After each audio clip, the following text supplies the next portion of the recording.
ছিলাম। নাম্বার নোটটা স্যার পড়ানো হয় না মানে। আচ্ছা আচ্ছা, তো আমরা আবার করে একটু রিভিউ করি, তারপরে সবাই জয়েন করুক, তখন আমরা নতুন ক্লাস শুরু করি। তো আসসালামু আলাইকুম স্যার। ওয়ালাইকুম আসসালাম। আমরা মনে হয় নোড অ্যানালাইসিস করার জন্য কিছু বেসিক মেথডের কথাবার্তা বলছিলাম বা ওয়ের কথা বলছিলাম। প্রথমটা কি ছিল বলতো? প্রথমে কি করতে হবে? প্রথম হচ্ছে আমাদের সার্কিটে কতগুলো ইউজেবল নোড আছে সেটা আইডেন্টিফাই করতে হবে, তাই তো? যেমন এই সার্কিটে আমাদের ইউজেবল নোড আছে একটা, দুইটা, তিনটা হচ্ছে ইউজেবল নোড এবং কি একটা রেফারেন্স নোড। তারপরে এইটা আইডেন্টিফাই করার পরে আমাদের হচ্ছে এই রেফারেন্স নোডের সাপেক্ষে আমাদের যে 1 2 3 এই তিনটা নোড ভোল্টেজ অ্যাসাইন করতে হবে।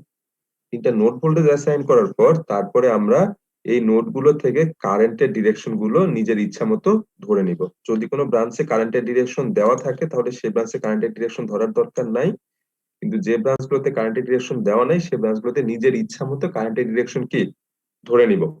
তারপর যতগুলো নোড ছিল প্রত্যেকটা নোডে কি করব আমরা? কেসিএল অ্যাপ্লাই করব, তাই তো? যতগুলো নোড আছে সবগুলোতে আমরা কেসিএল অ্যাপ্লাই করব। কেসিএল অ্যাপ্লাই করা হলে আমরা সবগুলো কি কারেন্টের মাধ্যমে ইকুয়েশন পাইলাম, কিন্তু আলটিমেটলি আমরা সেটা হচ্ছে ওহমস লর মাধ্যমে ভোল্টেজ দিয়ে রিপ্লেস করব। আমাদের পরের ধাপ হবে কি বলে, কেসিএল অ্যাপ্লাই করার পরের ধাপ হবে হচ্ছে ওহমস ল দিয়ে সেই কারেন্ট গুলোকে রিপ্লেস করে দেওয়া, তাই তো? এবং হচ্ছে তখন হচ্ছে আসলে কোন দিক কারেন্টের ডিরেকশনটা ধরছিলাম সেইটা আমাদের কাজে লাগবে আলটিমেটলি, তাই তো? এরকম ছিল। তো এরপরে আমরা দেখলাম যে আসলে আমাদের যদি আমাদের এই কি বলে নোড অ্যানালাইসিস করার সময় যদি সার্কিটে আমাদের ভোল্টেজ সোর্স থাকে তাহলে ভোল্টেজ সোর্সের পজিশন অনুযায়ী আমরা দেখছিলাম যে একটু মডিফাই করে আমাদের কি এই নোডাল অ্যানালাইসিসটা কাজে লাগাতে হয়, তাই না? তো প্রথমে আমরা মনে হয় বলছিলাম যে আমাদের ভোল্টেজ সোর্সটা যদি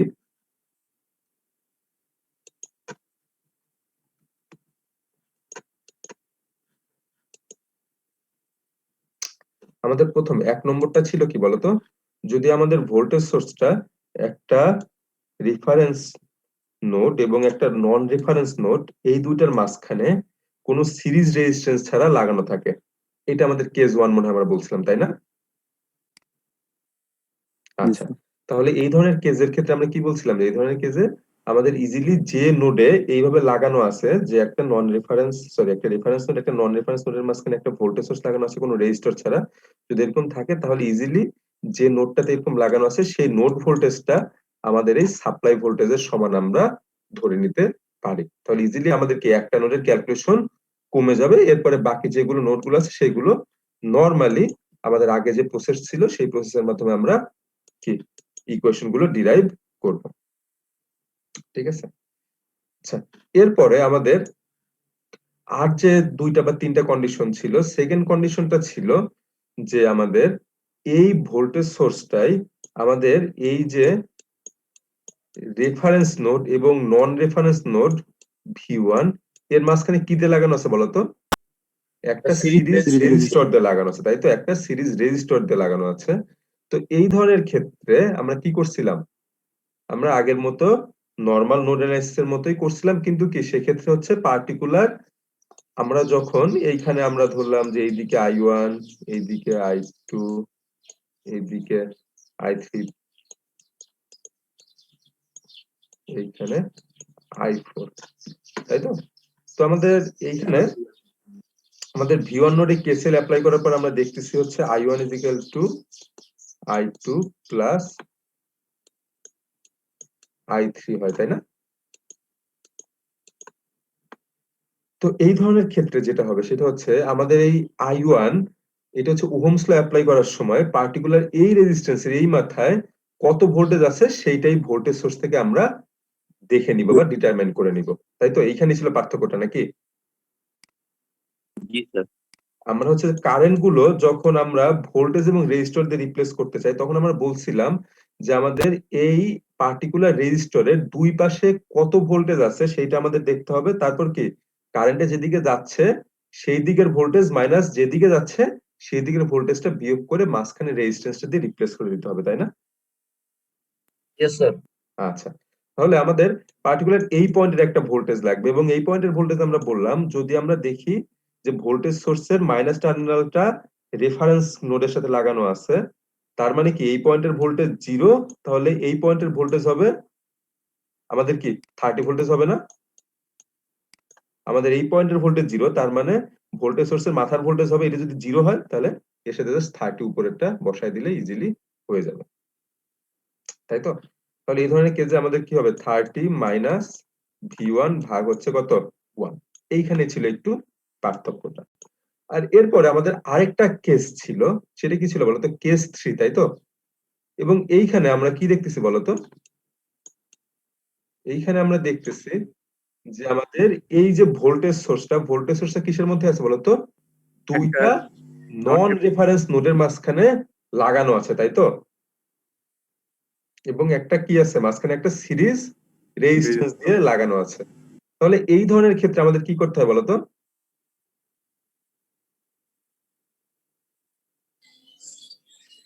এই কেসে আমাদের কি করতে হয়? কোনো একটা ভোল্টেজ ধরে লুপ ঘোরাতে হয় স্যার। আমাদের আমি আবার করে বলি যে আমাদের যখনই আমরা কেসিএল অ্যাপ্লাই করতে যাচ্ছি একটা কারেন্ট তো আমরা ধরে নিছি, তাই না? যে এইদিকে হচ্ছে আমাদের সেই I1টা যাচ্ছে, তাই তো? সরি, I3টা যাচ্ছে এইদিকে। তাহলে আমাদের সবসময় যেটা করতে হবে যে আমাদের এই রেজিস্টরের দুই পাশের ভোল্টেজটা সবসময় জানা থাকতে হবে, তারপরে তো আমরা কি হোমস লটা ইউজ করতে পারবো, তাই না? আমাদের যেমন এই পার্টিকুলার এই রেজিস্টরের জন্য আমরা এই পাশের ভোল্টেজ V1, এই পাশের ভোল্টেজ কত বলতো? V0 V0 মানে 0, কারণ এটা হচ্ছে গ্রাউন্ডের সাথে লাগানো আছে, এই সেন্সে আমরা এটা 0 জানি এবং এটা কত V1, তার ওই জন্য আমরা কিন্তু ওহমস লটা অ্যাপ্লাই করতে পারি। সিমিলারলি আমাদের 1 ওহম, এইটার জন্য 1 ওহমের এই পাশে ভোল্টেজ কত? V1, এই পাশে ভোল্টেজ কত? আমরা দেখে নিলাম কত, এটা যদি 0 হয় তাহলে এই পাশে ভোল্টেজ সোর্স সমান ভোল্টেজ এখানে থাকবে, তার মানে এই পাশে হচ্ছে 30 ভোল্টেজ। তাহলে সিমিলারলি আমাদের 4 ওহমের বাম পাশে কত আছে বলতো? V1 আছে, ডান পাশে কত হবে? ডান পাশে এখন কি 2V0 কি ডিরেক্ট কি লেখা যাবে? না স্যার, V0 প্লাস এখন কিন্তু V2 লেখা হবে। যাবে না, কারণ হচ্ছে এই কি 2V0 এর মাইনাস টার্মিনালটা কি রেফারেন্স কোনো পয়েন্টে আছে? রেফারেন্স বা 0 কোনো পয়েন্টে নাই, এখানে এক্সট্রা একটা ভোল্টেজ আছে, এক্সট্রা ভোল্টেজটা হচ্ছে কত? V2টা। তার মানে এই V2 এবং কত V0, সরি 2V0 এর দুইটা একসাথে মিলে মিশে এখানে কোনো একটা ভোল্টেজ এখানে শো করবে, তাই না? তাই তো নাকি? তো এই ভোল্টেজটা আমরা কিভাবে বের করছিলাম বলতো? আমরা কেভিএল এখানে হচ্ছে এই লুপটাতে, পার্টিকুলার এই লুপটাতে আমরা কেভিএল অ্যাপ্লাই করছিলাম। যে এইখানে আছে কত? একটা ভোল্টেজ আমরা Vx ধরে নিছিলাম, তাহলে হচ্ছে এটা হচ্ছে প্লাস মাইনাস Vx, এটা কত? প্লাস মাইনাস V2 এবং মাঝখানে কত আছে? প্লাস মাইনাস 2V0, তাই না? তাহলে আমরা লুপের যে কোনোখান থেকে যদি যাই, আমরা এই কি 2V0 থেকে যদি শুরু করি তাহলে plus 2V0 plus V2 minus Vx is equal to 0। তাহলে Vx ইজ ইকুয়াল টু আমরা পাবো হচ্ছে 2V0 প্লাস V2, ঠিক আছে? স্যার পোলারিটিটা কিভাবে ধরলাম স্যার, ওই যে প্লাস মাইনাসটা? আচ্ছা, তো এই পয়েন্টের একটু- ভোল্টেজটা আমাদের লাগবে Vx, এই পয়েন্টের ভোল্টেজ হচ্ছে V2। এই পয়েন্টের ভোল্টেজ যদি হয় 0 ভোল্টেজ, তাহলে কি এইটা মাইনাস টার্মিনাল না আর এটা প্লাস টার্মিনাল না?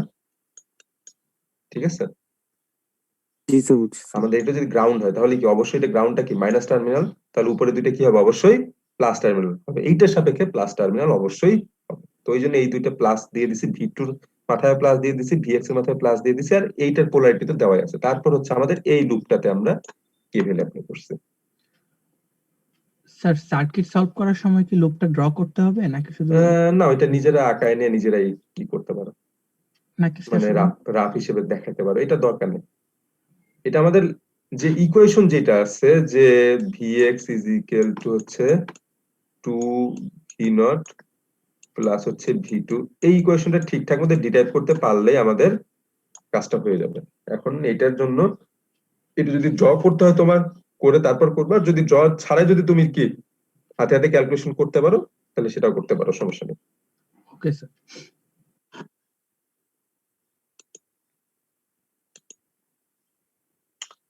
আচ্ছা, তো তাহলে এখন আমরা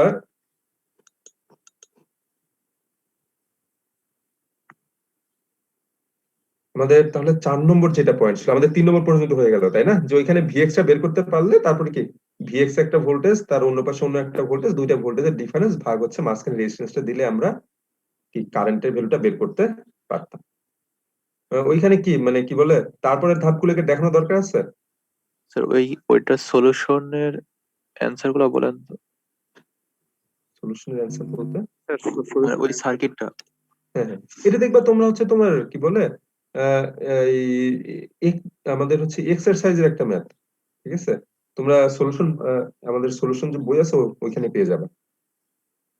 আচ্ছা, তাহলে এখন পার্টিকুলার মানে টোটালটা সলিউশন করতে গেলে দেখা যাবে অনেক সময় মানে লেগে যাবে এখানে। আমাদের ইকুয়েশন পর্যন্ত আমরা যদি আনতে পারি যে আমাদের এইখানে ভি1 এর জন্য একটা ইকুয়েশন, ভি2 এর জন্য একটা ইকুয়েশন, তাহলে তারপরে কি আর কি বলে সলভ করতে পারবে না তোমরা? জি স্যার। আচ্ছা, তো আমাদের 4 নম্বর পয়েন্ট যেটা ছিল সেটা কি ছিল বলতো?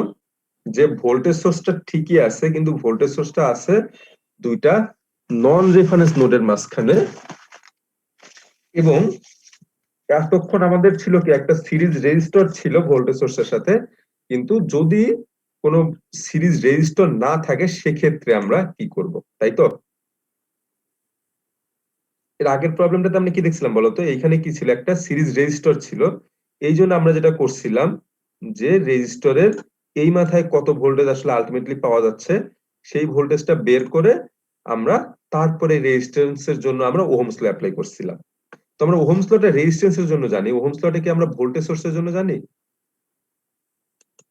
বলতো? ওহমস লটা কিন্তু আমরা ভোল্টেজ সোর্সের জন্য জানি না, আমাদের কি ভি ভাগ আর একটা অবশ্যই লাগবে। এখন এই আইডিয়াল এইটা কি আইডিয়াল ভোল্টেজ সোর্স না? আইডিয়াল ভোল্টেজ সোর্সের ভিতরে রেজিস্ট্যান্স কত বলতো? শূন্য জিরো হওয়ার কথা। শূন্য। জিরো, তাই তো? জিরো। তাহলে এখানে কারেন্ট কি ইনফাইনাইট কারেন্ট ফ্লো করবে নাকি সার্কিটের অন্যান্য কম্পোনেন্ট অনুযায়ী কি একটা ফাইনাইট একটা কারেন্ট ফ্লো করবে, তাই না? Yes sir. ফাইনাইট একটা কারেন্ট ফ্লো করবে, কিন্তু সেই কারেন্টটা কত এই কারেন্টটা আমরা আর ওহমস ল দিয়ে বের করতে আর পারবো না এই ধরনের কেসে। কিন্তু একটা রেজিস্ট্যান্স থাকলে কিন্তু আমরা ইজিলি সেটা বের করতে পারতাম। তাহলে এই ধরনের কেসে আমরা নরমালি এই দুইটা নোডের মাঝখানে কারেন্ট যে কত I1 I2 কোনো কিছু ধরে নিয়ে আমরা নরমালি কেসিএল অ্যাপ্লাই করতে পারবো না। বুঝতে পারছো? এই ধরনের যে কেস যে আমাদের দুইটা আমাদের কি বলে নন রেফারেন্স নোডের মাঝখানে একটা যদি ভোল্টেজ সোর্স থাকে এবং ভোল্টেজ সোর্সের সাথে যদি কোনো প্যারালাল কোনো কিছু থাকে সবকিছু মিলায়া আমরা দুইটা মিলায় একটা সুপার নোড হিসেবে চিন্তা করতে পারবো। বুঝতে পারলা? স্যার লাইনটা আরেকবার একটু। আমরা বললাম যে আমাদের দুইটা নন রেফারেন্স নোড আছে, নন রেফারেন্স নোডের মাঝখানে একটা ভোল্টেজ সোর্স আছে, ভোল্টেজ সোর্স ডিপেন্ডেন্টও হতে পারে ইন্ডিপেন্ডেন্টও হতে পারে, এবং এই ভোল্টেজ সোর্সটা যদি কোনো সিরিজ রেজিস্ট্যান্স ছাড়া যদি লাগানো থাকে, ডিরেক্টলি যদি লাগানো থাকে, তাহলে এই দুইটা নোডকে একসাথে সুপার নোড হিসেবে ট্রিট করে তারপর কেসিএল বা কেভিএল অ্যাপ্লাই করতে হবে। তো এখন আমরা ধাপগুলো একটু দেখি যে এই পার্টিকুলার এই ম্যাথটা যদি আমরা সলভ করতে চাই তাহলে আমাদের এইখানে আমরা কারেন্টের ডিরেকশন গুলো তাহলে দিয়ে নেই। এইখানে হচ্ছে I1 যেহেতু দেওয়া আছে, এটা আমরা হচ্ছে I3 দেওয়া আছে না, তাহলে আমরা I5 এটা নাম দিলাম। আর হচ্ছে আমরা বললাম যে আমাদের যে দুইটা মিলে সুপার নোড হলো, এই সুপার নোড এই দুইটার মাঝখানে কি কোনো কারেন্ট ফ্লো করতেছে? অবশ্যই কারেন্ট ফ্লো করতেছে, কিন্তু এই কারেন্টটা আমরা ইন্ডিকেট করার আর দরকার নাই, কারণ এই কারেন্টটা আমরা কি ওহমস ল দিয়ে কখনোই বের করতে পারবো না, তাই না? তাহলে আমাদের সবগুলো কি কারেন্ট ধরে নেওয়া হয়ে গেছে, সবগুলো নোড ভোল্টেজ ধরে নেওয়া হয়ে গেছে। 4 হ্যাঁ। ওহমের মধ্যে দিয়ে কারেন্ট I4 না, এখানে I3 কিভাবে হইলো? 4 ওহমের মধ্যে দিয়ে বুঝি নাই। এই যে এখানে তো দেওয়াই আছে 4 ওহমের মধ্যে দিয়ে I4 যাচ্ছে। ও আচ্ছা আচ্ছা, I4 দেওয়া আছে না, ওইটা আমি তোমাদের জিজ্ঞাসা করতেছিলাম যে এটা দেওয়া আছে কিনা। জি যদি স্যার। দেওয়া থাকে তাহলে আমাদের আর ওইটা ধরে নেওয়ার দরকার না, এটা I4 অলরেডি দেওয়া আছে। ধন্যবাদ। আচ্ছা, তাহলে এখন আমাদের যে নোড ভোল্টেজ গুলো আছে, এখানে কি V1 এটা হচ্ছে V2 এটা হচ্ছে ভি3 এবং আমরা বললাম ভি2 এবং ভি3 দুইটা একসাথে মিলাই কি হলো সুপার নোড হলো। এবং এই ধরনের কেসে যেটা করতে হয় সেটা হচ্ছে এই দুইটা নোডে একসাথে আমাদের কেসিএল অ্যাপ্লাই করতে হয়।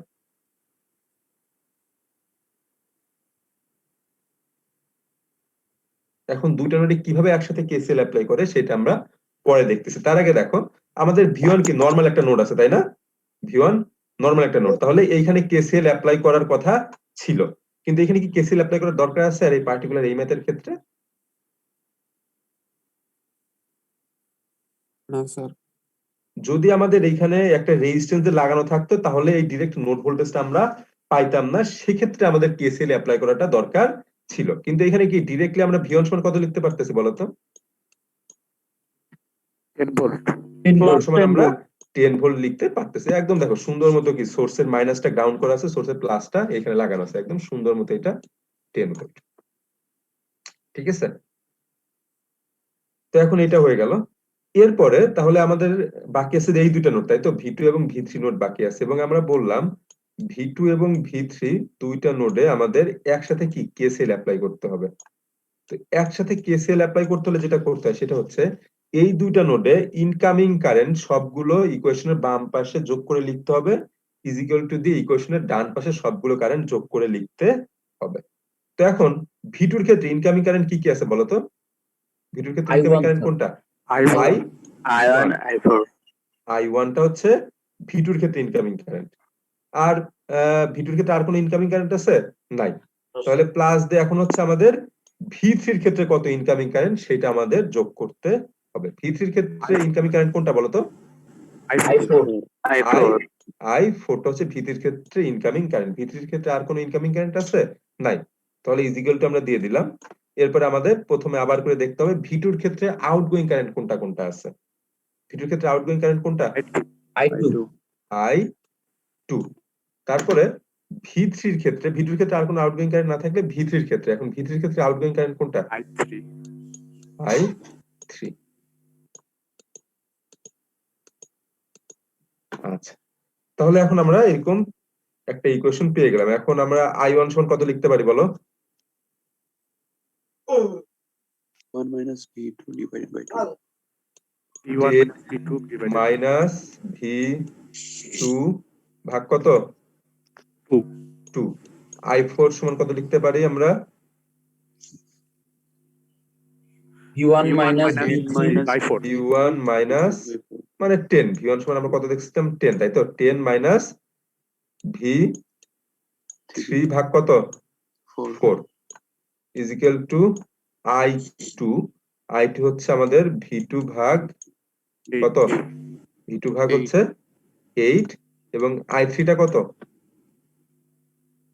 I3 হচ্ছে V3 ভাগ হচ্ছে 6। এখন দেখো আমাদের এখানে আননোন কয়টা আছে বলতো? এই ইকুয়েশনে আননোন কয়টা আছে? দুইটা স্যার। সিম্পলিফাই করলে দুইটা, কি ভি3 এবং কত? ভি2। ভি1 টা আমরা আগেই পেয়ে গেছিলাম।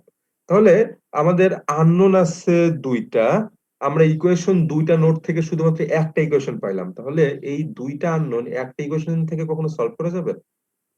না স্যার। সলভ করা যাবে না।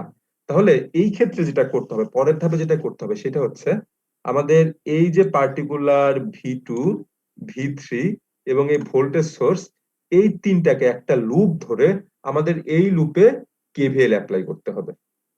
আমরা কিছুক্ষণ আগে একটা দেখলাম না যে এখানে রেজিস্ট্যান্স থাকলে পার্টিকুলার রেজিস্ট্যান্সের মাথায় কত ভোল্টেজ সেটা আমরা একটা লুপ অ্যাপ্লাই করি। সিমিলারলি এইখানে আমাদের সেই লুপ অ্যাপ্লাই। স্যার আমি এই যে এই লুপ ইকুয়েশনটা আবার একটু বুঝাই দিলে ভালো হয়। এখানে +5 প্লাস V3 কিভাবে হইলো? আচ্ছা দেখো, আমাদের লুপটা অ্যাপ্লাই করতে হবে যে আমরা বললাম যে আমাদের যে দুইটা নোড মিলে সুপার নোড হইছে এবং মাঝখানে যে ভোল্টেজ সোর্সের জন্য সুপার নোড হইছে, তিনটাকে একসাথে মিলে আমাদের একটা লুপ অ্যাপ্লাই করতে হবে, তাই না? জি স্যার। আচ্ছা, তো এখন আসলে তোমাদের আরেকটু বেসিকটা আমরা আলোচনা করি যে আমাদের আচ্ছা এখন বলো যে আসলে আমরা আসলে এইখানে ধরে নিয়েছিলাম তোমাদের একটু দেখানোর সুবিধার জন্য, কিন্তু আসলে বলতে গেলে তুমি বলো তো এইখানে যে ভিটুটা আমরা যে ধরছিলাম, ভিটুটা আসলে কিসের অ্যাক্রসে ভোল্টেজ বলো তো? এই 8 ওহমের অ্যাক্রসে ভোল্টেজটা না? জি স্যার। এই নোডের মাথায় যেহেতু আমরা ধরছি তাহলে কি এই নোডের যেহেতু এইটা রেফারেন্স মাথা আছে এর উপরে যেহেতু V2টা আছে তার মানে এই 8 ওহমের অ্যাক্রসে ভোল্টেজটা কত বলতো V2টা না জি স্যার, তাহলে সিমিলারলি আমাদের V3টা কিসের অ্যাক্রসে ভোল্টেজ বলতো 6 ওহমের অ্যাক্রসে। 6 ওহমের অ্যাক্রসে ভোল্টেজটা হচ্ছে আমাদের V3 তাহলে এখন দেখো এখন একটু ইজিলি বোঝা যাচ্ছে না এখন হচ্ছে জি স্যার। এই পার্টিকুলার এই লুপটাতে আমরা কেবলটা অ্যাপ্লাই করতে পারবো না জি স্যার, বাট স্যার এখানে তো ইকুয়েশনটা এভাবে আসার কথা ছিল না যে +5 volt +V2 -V3 equal to হচ্ছে 0। কিভাবে আসলো 0 এখন দেখো যে আমরা যদি মাইনাসটা যদি কি মাইনাস দিয়ে যদি দুই পাশে গুণ করে দেই তাহলে কি আমরা এই ইকুয়েশন এবং এই ইকুয়েশনের মধ্যে কোনো পার্থক্য আছে না স্যার। এটা কি সেম ইকুয়েশন না জি এটা স্যার, কিন্তু বুঝতে পারছি। সেম ইকুয়েশন জি স্যার, বুঝতে পারছি। আচ্ছা তাহলে সবাই কি মোটামুটি একটা আইডিয়া পাইলা যে আমাদের যদি সুপার নোড থাকে সুপার নোড থাকলে আমাদের যে দুইটা নোড মিলায়া আমাদের সুপার নোডটা হলো সেই দুইটা নোডে একসাথে কেসিএল অ্যাপ্লাই করতে হবে কেসিএল অ্যাপ্লাই করার পরে আমরা দেখব যে আমাদের ইকুয়েশন সংখ্যা আননোন সংখ্যার চেয়ে একটা কম আছে এই জন্য আমরা আমাদের এই যে দুইটা নোড সুপার নোড ফর্ম করলো এইখানে আমরা সুন্দর মতো একটা কেভিএল অ্যাপ্লাই করলে আরেকটা এক্সট্রা একটা ইকুয়েশন আমরা পেয়ে যাব ঠিক আছে আচ্ছা তো দেখো এরকমই সিমিলার আমাদের আরেকটা এক্সাম্পল এখানে দেখানো হয়েছে এইখানে বলো যে আমাদের এইখানে হচ্ছে কি V1 একটা আছে V2 একটা আছে এবং দুইটার মাঝখানে কি আছে বলতো সেই ভোল্টেজ সোর্সটা আছে তাহলে আমাদের এই ভোল্টেজ সোর্স এবং আমরা কিছুক্ষণ আগে সূত্র পড়ার সময় বা বলে কেসগুলো পড়ার সময় বলছিলাম যে ভোল্টেজ সোর্সের সাথে যদি প্যারালাল কোনো কিছু থাকে দুইটারই আসলে কি ইফেক্ট একসাথে নাই হয়ে যাবে এবং কি এই দুইটা নোড মিলে একটা সুপার নোড আমরা বলবো এই এক্সাম্পলটা পার্টিকুলার এক্সাম্পলটা সেই জন্যই দেখানো যেটার মানে বোঝানো হয়েছে হ্যাঁ এইটার মানে যে বোঝানো হয়েছে যে আসলে আমাদের এই ভোল্টেজ সোর্সের এই প্যারালালি যাই কিছু থাকুক তার ভোল্টেজটা আমাদের ভোল্টেজ সোর্সের সমানই না আলটিমেটলি এই যে প্যারালাল যদি কোনো কিছু থাকে প্যারালাল এলিমেন্ট গুলোর ইফেক্ট আমাদের সার্কিটের কোনো ক্যালকুলেশনে কখনোই পড়বে না এইটি বেসিক্যালি এই ম্যাথ থেকে বোঝানো হয়েছে অর্থাৎ 10 ওহম এখানে আমরা কোনো ক্যালকুলেশন করব না স্যার। না এখানে যদি 5 ওহম থাকতো 1 ওহম থাকতো বা এখানে যদি আরেকটা যদি রেজিস্ট্যান্স থাকতো সবগুলোই আমাদের ইফেক্টটা বাদ চলে যেত তো ইকুয়েশনটা আসলে শুরুতে তুমি কিভাবে সার্কিট ডায়াগ্রামটা তুমি শুরুতে কিভাবে ড্র করবে সেটা আসলে তোমাদের একটা স্যাম্পল দেখানো হয়েছে যদি এরকম যদি কোনো সুপার নোড চলে আসে এর আগের ম্যাথও আমরা এইভাবে আসলে রিড্র করা উচিত ছিল যে এই ভোল্টেজ সোর্স এবং এর যে প্যারালাল যে আমাদের রেজিস্টর আছে দুইটা বাদ দিয়ে তারপর আমাদের সার্কিটটা রিড্র করতে হবে বেসিক্যালি যদি রিড্র না করতে চাও তারপরও হবে কিন্তু রিড্রটা করলে ভুল হওয়ার সম্ভাবনা অনেক কমে যাবে এরপরে তাহলে আমাদের কি করতে হবে বলতো যে এই V1 নোড আছে এবং V2 নোড আছে দুইটা নোডে কি করতে হবে একসাথে কি কেসিএল অ্যাপ্লাই করতে হবে তাহলে দুইটা নোডে একসাথে যদি আমরা কেসিএল অ্যাপ্লাই করি তাহলে আমরা কি পাবো বলো V1 এ ইনকামিং কারেন্ট কোনটা 2 অ্যাম্পিয়ার তাই না তারপর V1 এ আর কোনো ইনকামিং কারেন্ট আছে নাই V2 তে কোনো ইনকামিং কারেন্ট আছে নাই তাহলে আমাদের ইকুয়েশন কমপ্লিট করে এখন কি V1 এর আউটগোয়িং কারেন্ট কোনটা বলতো I1 তাই না এখন V2 এর আউটগোয়িং কারেন্ট কোনটা কোনটা I2 plus 7 I2 plus 7 ঠিক আছে ইকুয়েশন আমরা এই দুইটা নোড একসাথে আমাদের কেসিএল অ্যাপ্লাই করতে হবে মনে করতে হবে দুইটা আসলে একই নোড ঠিক আছে দুইটা মিলে একসাথে একটা সুপার নোড ফর্ম করলো দুইটা একসাথে কনসিডার করে এখন দেখতে হবে এই টোটাল বড় একটা নোডটাতে আমাদের কি কি কারেন্ট ঢুকতেছে কি কি কারেন্ট বের হচ্ছে যে যে কারেন্ট ঢুকতেছে সেগুলো ইকুয়েশনের বাম পাশে রাখতে হবে যে যে কারেন্ট বের হচ্ছে সেগুলো ইকুয়েশনের ডান পাশে রাখতে হবে তো এই টোটালটার দিকে তাকায় দেখো কারেন্ট কোনটা ঢুকতেছে বলতো 2 অ্যাম্পিয়ারটা শুধুমাত্র ঢুকতেছে এবং বের হচ্ছে কোনটা বাকি I1 I2 এবং কি I7 তিনটা কারেন্টই বের হচ্ছে সেটা আমরা ইকুয়েশনের ডান পাশে লিখে দিলাম ঠিক আছে এখন আমরা এখানে 2 I1 এর পরিবর্তে লিখতে পারি হচ্ছে কত V1 ভাগ 2 I2 এর পরিবর্তে লিখতে পারি হচ্ছে কত V2 ভাগ 4 প্লাস 7 এখন আমাদের দুইটা নোড ছিল, আমরা একটা হিসেবে সুপার নোড হিসেবে ধরে নিয়ে একবার কেসিএল অ্যাপ্লাই করলাম, একটা মাত্র আমরা ইকুয়েশন পাইলাম। তো সেই একটা ইকুয়েশন দিয়ে এই দুইটা আননোন বের করা পসিবল না। তাহলে এখন পরের ধাপে কি করতে হবে বলতো? লুপ ফর্ম পরের ধাপে হচ্ছে আমাদের এই যে এখানে যে ভোল্টেজ সোর্স ছিল এবং কি দুইটা নোড ভোল্টেজ আছে, এই তিনটাকে একসাথে মিলে আমরা একটা কেভিএল অ্যাপ্লাই করব। সেই কেভিএল অ্যাপ্লাই করাটাই দেখানো হয়েছে যে আমাদের এই V1টা বেসিক্যালি হচ্ছে আমাদের সেই কি 2 ওহমের অ্যাক্রসের ভোল্টেজটা, V2টা হচ্ছে আমাদের 4 ওহমের অ্যাক্রসের ভোল্টেজটা। এইটা এখানে আবার রিড্র করে ইজিলি তোমাদের দেখানো হয়েছে যে উপরে সেই কি ভোল্টেজ সোর্সের দেওয়া হলো, নিচে হচ্ছে কি V1 V2 এইভাবে দেখায়, তারপর এইখানে আমাদের সেই লুপ অ্যাপ্লাইটা করা লাগবে। তাহলে এইখানে যদি আমরা লুপ অ্যাপ্লাই করি তাহলে আমরা কি পাবো বলতো? আমরা এইখান থেকেও দেখতে পারি সেম জিনিস। এইখানে আমাদের ছিল হচ্ছে মাইনাস প্লাস 2V ছিল। তো বলো এইখানে আমরা লুপ অ্যাপ্লাই করলে আমরা কি পাবো? V1 plus 2 minus V2. আমরা যে কোনো একদিক থেকে শুরু করতে পারি। আমরা যদি এই মাথা থেকে শুরু করি তাহলে কি আছে বলতো? V1 থেকে যদি শুরু করি তাহলে V1 থেকে দিকে যাওয়ার সময় কি আছে? ক্লকওয়াইজ আমরা যদি যাই minus minus V1. Minus V1 minus V1 2V plus plus V2 is equal to 0। Plus 2 2 0। আমরা এদিক থেকে যাচ্ছিলাম, শুরুতে পেলাম কি মাইনাস V1, যাচ্ছিলাম পাইলাম কি মাইনাস V2, তারপর কি পাইলাম প্লাস V2, ঠিক আছে, ইজ ইকুয়াল টু 0। তাহলে কি এইটা একটা V2 ওয়ালা ইকুয়েশন, V1 V2 ওয়ালা ইকুয়েশন, এইটা একটা হচ্ছে আমাদের V1 V2 ওয়ালা ইকুয়েশন। তাহলে দুইটা সলভ করলে আমরা পেয়ে যাব, ঠিক আছে। হ্যাঁ, কোনো প্রবলেম? স্যার এই ক্ষেত্রে স্যার আমরা 10 ওহম স্যার কোনোভাবেই মানে মাথায় নিয়ে নিই না স্যার, এটার মধ্যে দিয়ে স্যার কারেন্ট যাবে তোমাদের স্যার। বলা আবার হলো এটার না মধ্যে না দিয়ে কি যাচ্ছে না current যাচ্ছে ওগুলো কোনো কিছু আমাদের কনসিডার কোনো কিছু করার দরকার নাই। আমরা বললাম যে আমাদের এরকম ভোল্টেজ সোর্সের সাথে প্যারালালি যাই থাকবে না কেন সেটা দুইটা একসাথে ইফেক্টটা বাদ দিয়ে আমাদের ক্যালকুলেশন করতে হবে, শুধুমাত্র এই ভোল্টেজ সোর্সটা কনসিডারেশনে আনতে হবে শুধুমাত্র। আচ্ছা, তো মোটামুটি আমাদের কেভিএল আমাদের নোড অ্যানালাইসিস নিয়ে যত ধরনের প্রবলেম ছিল সব মোটামুটি আমরা দেখলাম যে আমাদের কোনো ব্রাঞ্চে কারেন্ট সোর্স থাকলে আমাদের খুব বেশি চিন্তা ভাবনা করার কোনো দরকার নাই, তাই তো আমরা দেখলাম, তাই না? কারেন্ট সোর্স থাকলে ইজিলি আমরা ওই ব্রাঞ্চের কারেন্টটা সেই কারেন্ট সোর্সের ভ্যালু দিয়ে আমরা সুন্দর মতো ক্যালকুলেশন করে ফেললাম, কোনো ঝামেলা নাই। ভোল্টেজ সোর্সটা থাকলে আমাদের ঝামেলা, ভোল্টেজ সোর্সটা কোথায় কোথায় আছে এবং ভোল্টেজ সোর্সের সাথে আমাদের সিরিজ রেজিস্ট্যান্স আছে কিনা এইগুলোর উপর নির্ভর করে আমাদের ক্যালকুলেশনের কি কিছু ধাপ চেঞ্জ হয়েছে। তো সেই চেঞ্জ গুলো আমরা সবগুলোই কিন্তু দেখলাম, ঠিক আছে। তো নোড অ্যানালাইসিস রিলেটেড আমাদের কিছু ম্যাথ আছে, ম্যাথ গুলো তোমরা একটু দেখে নিও, এখানে জাস্ট কয়েকটা তোমাদের ম্যাথ অ্যাসাইনমেন্ট হিসেবে দেওয়া আছে, বাকি অনেক টাইপের ম্যাথ আছে, অনেক ম্যাথ আছে, এগুলো তোমরা নিজেরা একটু করে নিও।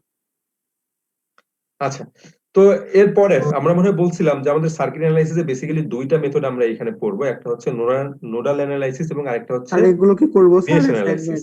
হ্যাঁ হ্যাঁ, এই চারটে অ্যাসাইনমেন্ট হিসেবে করবা, তারপর জমা দিবা, ঠিক আছে। স্যার প্রিভিয়াস চ্যাপ্টার থেকে কি একটা কোশ্চেন করতে পারি গতদিনের এক্সাম রিলেটেড? আচ্ছা হ্যাঁ বলো, সমস্যা নেই।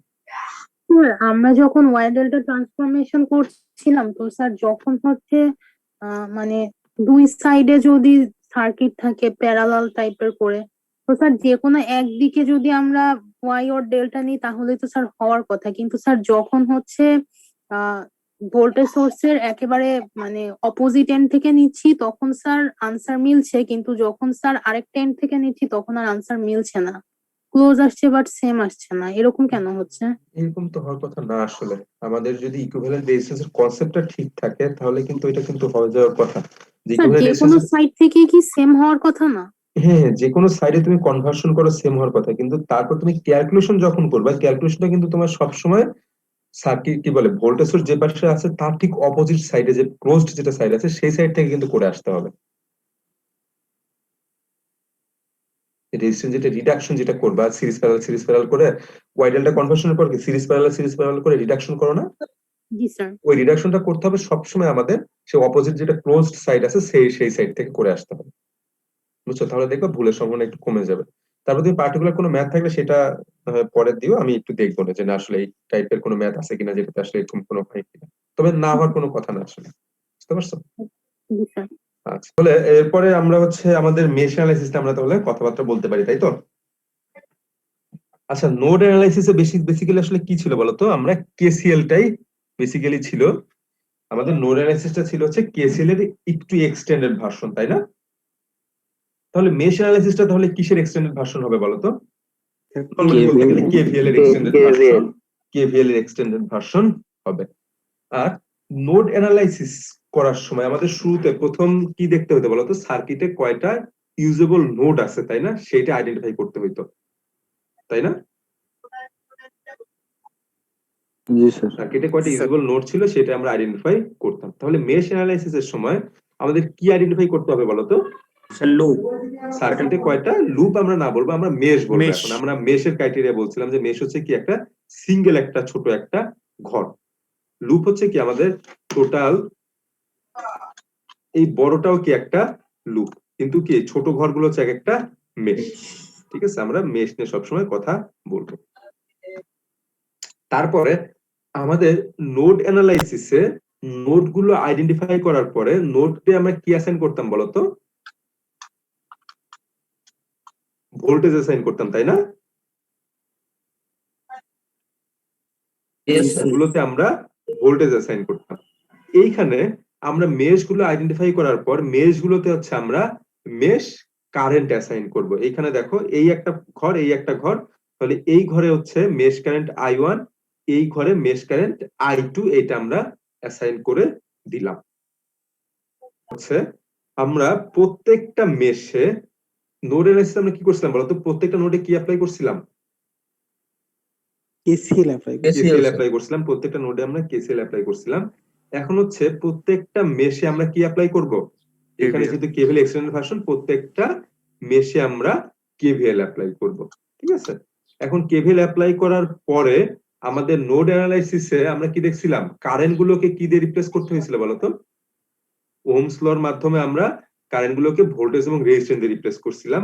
এইখানে সিমিলারলি সেই ভোল্টেজ গুলোকে আমরা ওহমস লর মাধ্যমে আমরা কারেন্ট এবং রেজিস্ট্যান্সের মাধ্যমে রিপ্লেস করব।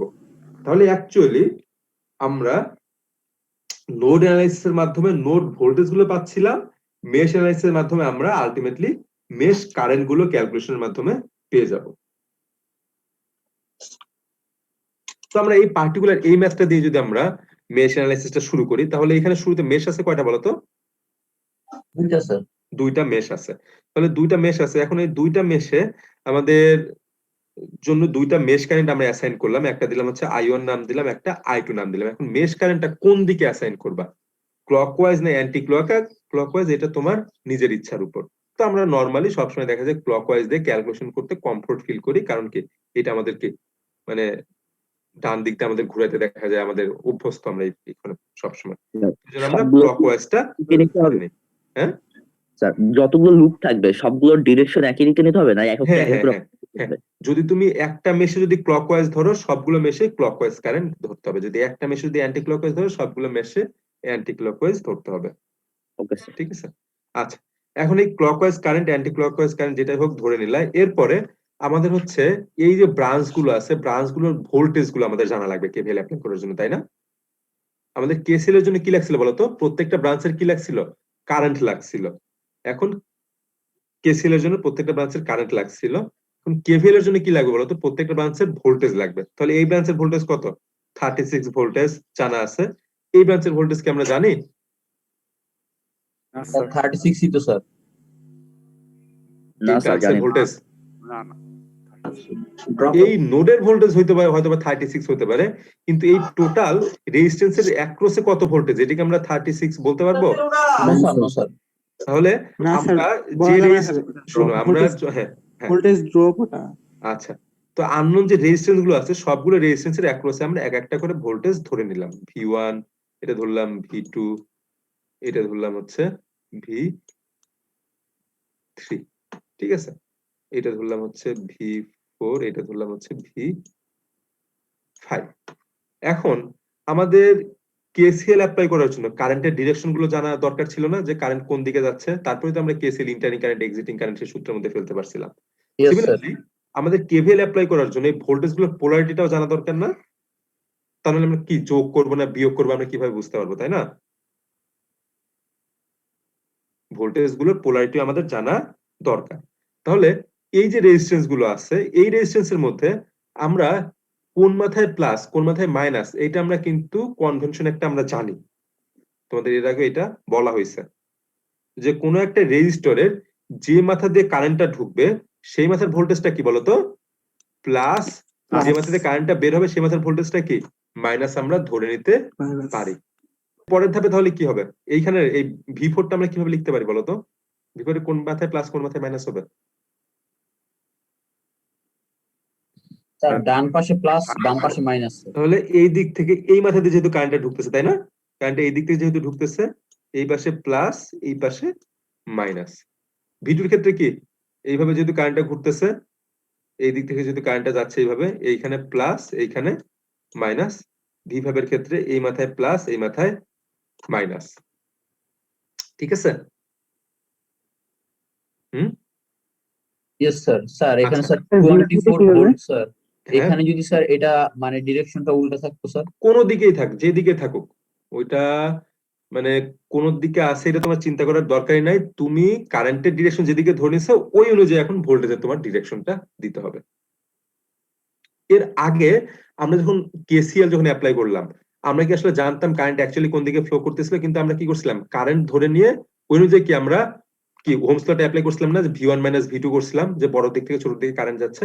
এইখানে অনেকটা ওই কনসেপ্ট, যে আমরা কারেন্টটা ধরে নিয়ে ওই কারেন্ট অনুযায়ী তারপর ভোল্টেজ গুলোর পোলারিটিটা আমরা ঠিক করে দিচ্ছি। শুধুমাত্র আমরা রেজিস্ট্যান্স গুলোর পোলারিটি আমরা এইভাবে ঠিক করে দিব, আমরা ভোল্টেজ সোর্স যা আছে ওইগুলোর কোনো পোলারিটি ঠিক করার দরকার নাই। বুঝতে পারছো? আচ্ছা, তো এখন দেখো আমাদের এখনো কিন্তু একটা রেজিস্ট্যান্স বাকি আছে, তাই না? V3টা বাকি Yes, আছে। তো এই রেজিস্ট্যান্স গুলো ছিল, রেজিস্ট্যান্স গুলো কোনো মেশের মাঝখানে কমন? না স্যার ওইগুলো কমন না স্যার। কিন্তু সবগুলো আনকমন এবং শুধুমাত্র একটা মাত্র কারেন্টে ছিল, তাই না? এই স্যার।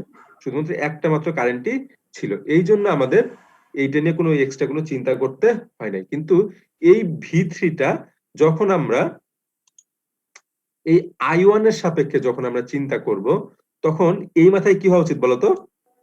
প্লাস, এই মাথায় মাইনাস, তাই হওয়া উচিত না? Yes sir. সিমিলারলি এই V3টাই যখন আমরা এই মেশের ক্ষেত্রে চিন্তা করব, তখন কোন দিকে প্লাস হবে বলতো? কারেন্ট যদি এই দিকে ঢুকতেছে তাহলে নিচে প্লাস হবে, এইদিকে কি হবে? মাইনাস হবে। ঠিক আছে কথা? এখন কোনটা সত্য কোনটা মিথ্যা এগুলো নিয়ে আমাদের চিন্তা ভাবনা করার দরকার নাই। আমরা কারেন্ট জানি, আমরা কনভেনশন ল জানি, যে কোনো একটা রেজিস্টরে যে মাথাতে কারেন্টটা ঢুকে সেই মাথায় কি পজিটিভ, যে মাথাতে কারেন্টটা বের হয় সেই মাথাটা নেগেটিভ। এভাবে আমরা অ্যাপ্লাই করব। এখন আমাদের দুইটা মেশ হয়ে গেল, এখন দুইটা মেশে আমরা কেভিএল অ্যাপ্লাই করব। তো প্রথমে মেশ 1 যদি আমরা অ্যাপ্লাই করতে চাই, কোন মাথা থেকে তোমরা শুরু করতে চাও বলো? কোন পয়েন্ট থেকে শুরু করতে চাও?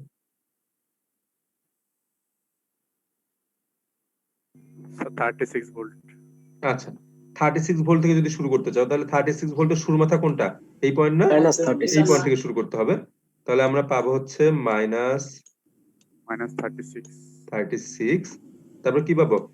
Plus V1 plus V3 plus V4 0।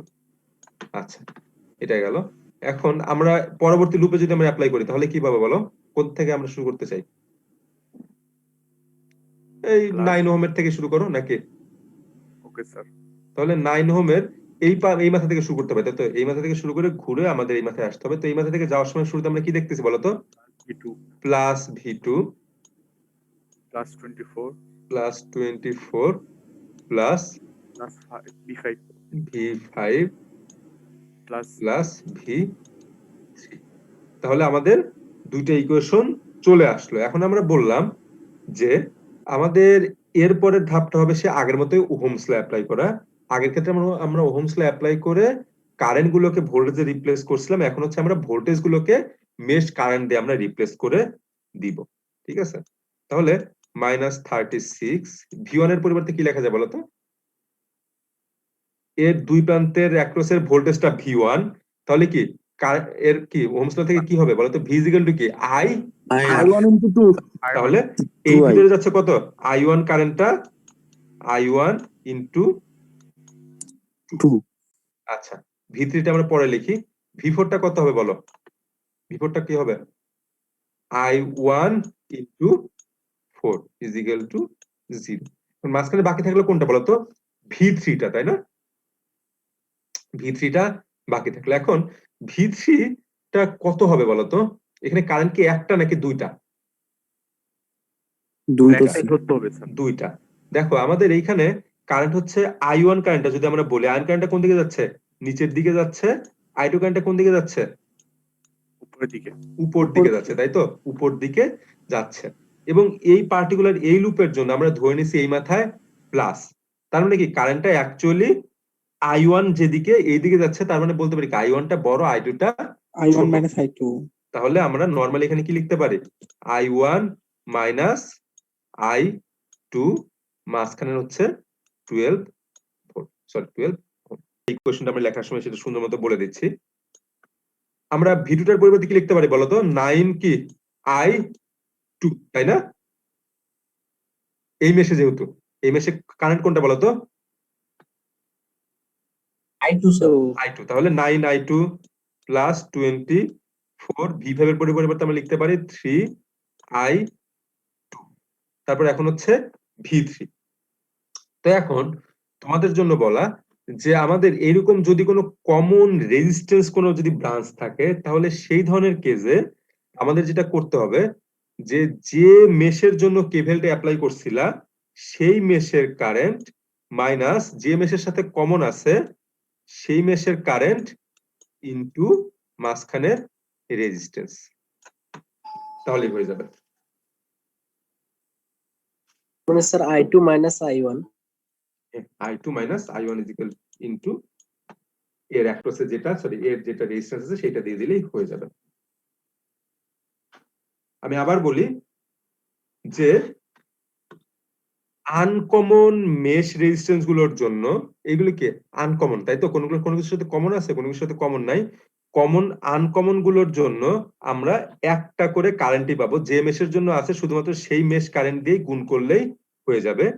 কিন্তু যদি কোনো কমন এরকম রেজিস্ট্যান্স থাকে, কমন রেজিস্ট্যান্স গুলোর জন্য আমাদের যেটা করতে হবে, যে মেশের জন্য আমরা কেভেল অ্যাপ্লাই করছিলাম, প্রথমটা কি বলতো? এই কোশ্চেনটা কিসের জন্য বলতো?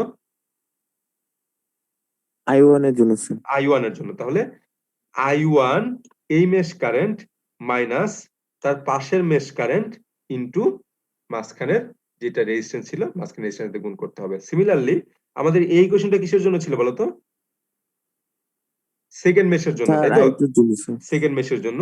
তাহলে এখানে সবগুলো কারেন্ট I2 তে হবে এবং কমন রেজিস্টরের জন্য আমাদের I2 মাইনাস I1 মাঝখানে রেজিস্ট্যান্সটা। এখন তাহলে কি আমাদের দুইটা ইকুয়েশন, দুইটা আননোন সলভ করতে পারবো না ক্যালকুলেটর দিয়ে? জি স্যার। তাহলে দুইটা ইকুয়েশন, দুইটা আননোন আমরা ইজিলি কিন্তু সলভ করতে পারবো। আচ্ছা স্যার একটা কথা স্যার, হ্যাঁ। স্যার এখানে যে সেকেন্ড মেশে স্যার 24 ভোল্ট যেটা আছে স্যার, এখানে যদি ভোল্টেজ সোর্স না থাকতো তবে কি আমরা মেশ ইউজ করে কি স্যার সার্কিটটা সলভ করতে পারতাম? হ্যাঁ মানে ইকুইভ্যালেন্ট স্যার ওই থিওরিতে না গিয়ে স্যার মেশ থিওরি দিয়ে স্যার আমরা কি সলভ করতে পারতাম? শোনো, আমাদের মেশ অ্যানালিসিস এবং নোড অ্যানালিসিস দুটো ছোট অ্যাডভান্স টেকনিক, বুঝছো? তো এর মাধ্যমে আমাদের কমপ্লেক্স সার্কিট সলভ করতে পারবো, ইজি সার্কিট আমরা আরো মানে সহজে সলভ করতে পারবো। ওকে স্যার, এটাই বুঝছো? এর আগে করছি তো স্যার, হুম। ভাবলাম কি স্যার হুম, ভুলই হুম। হয় নাকি, না না না না না, উত্তর মিলে আমাদের- স্যার, এটা আমি আচ্ছা, আমাদের নোড বলছি, স্যার। অ্যানালিসিস মেশ অ্যানালিসিসটা হচ্ছে একটু অ্যাডভান্স টেকনিক। এটার মাধ্যমে আমরা অ্যাডভান্স সার্কিট সলভ করি আর ইজি সার্কিট আমরা অনেক সহজে সলভ করতে ওকে পারবো। ওকে আচ্ছা, স্যার। তো দেখো আমাদের এই পার্টিকুলার এই ম্যাথটাতে কয়টা মেশ আছে বলো তো? তিনটা। তিনটা মেশ আছে, তাই না? তিনটা মেশ আছে। তাহলে তিনটা মেশ আছে, তিনটা মেশ কারেন্ট আমাদের ধরে নিতে হবে। এখানে অলরেডি তিনটা মেশ কারেন্ট ধরে দিছে, এটা হচ্ছে I1, এটা I2, এটা I3। এখন আমরা যেহেতু পরের ধাপে চলে আসছি, এখন আমরা ওই সেই V1 V2 প্রত্যেকটা রেজিস্ট্যান্সের অ্যাক্রসে না লিখে আমরা ডিরেক্ট আমরা মেশ ইকুয়েশন গুলো লেখা শিখবো এখন, ঠিক আছে? এখন কোন মেশে শুরুতে মেশ মানে কি বলে এই কেভিএল অ্যাপ্লাই করতে চাও বলো? মেশ 1-এ? I1 আচ্ছা, আমরা 1 থেকে সবসময় শুরু করি, তাই তো? এখন মেশ 1-এ যদি আমরা শুরু করি তাহলে আমাদের এই টোটাল লুপ এইভাবে ঘুরতে হবে, তাই না? এখন বলো এই লুপে আমাদের কমন রেজিস্টর কয়টা আছে? দুইটা। I2 এর সাথে একটা I3 এর সাথে শেয়ার্ড বা কমন রেজিস্ট্যান্স আছে দুইটা, একটা আছে 4 ওহম, একটা আছে 2 ওহম। 2 ওহমটা আছে I2 এর সাথে শেয়ার্ড, 4 ওহমটা আছে I3 বা মেশ 3 এর সাথে শেয়ার্ড আছে। তাহলে আমরা যদি কেভিএল অ্যাপ্লাই করি তাহলে কি পাবো বলো? মাইনাস এই ব্রাঞ্চের ভোল্টেজ মাইনাস কত?